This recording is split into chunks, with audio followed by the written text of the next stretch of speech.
அஸ்ஸலாமு அலைக்கும் ஃப்ரெண்ட்ஸ். இன்றைக்கி கேக் ஃப்ளாப் ஆனது. அதில் பாருங்கள் இவ்வளோ பெரிய டப்பில்.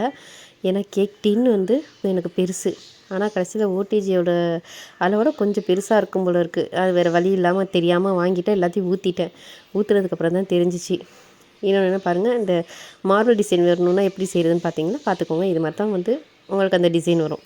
இதை போட்டுட்டு இந்த லாஸ்ட்டாக இது மாதிரி மறுபடியும் அந்த குச்சி வச்சு திரும்பவும் நீங்கள் போட்டிங்கன்னா அவ்வளோ அழகான டிசைனாக வரும். இந்த மாதிரி நீங்கள் டீ கேக் செஞ்சு கொடுக்கக்குள்ளேயும் வீட்டில் செய்யக்குள்ளேயும் எல்லாருக்குமே ரொம்ப பிடிச்ச மாதிரி இருக்கும். ஃபுட் கலர் வேணாங்கிறவங்க நீங்கள் சேர்க்க வேணாம். ஆனால் இது வந்து கொஞ்சம் பெருசுங்கிறதுனால லாஸ்ட்டாக நான் கீழே உள்ள ராடில் மட்டும்தான் வச்சுருந்தேன். அப்படி வச்சுருந்து கீழே மேலே உள்ள ஹீட் எல்லாமே கீழே நடுவில் வந்துருச்சு, மேலே கருப்பாக போயிடுச்சு.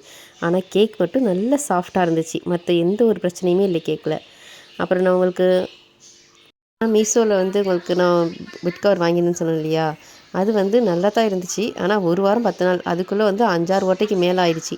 எதுக்கு இதை போட்டிருக்கேன்னா, இனிமேலாச்சும் நீங்கள் பெட் கவர் வாங்கக்குள்ளே வெல்வெட்டில் வாங்க வேணாம். இது உங்களுக்கு யூஸ்ஃபுல்லாக இருக்கும்னு நம்புகிறேன்.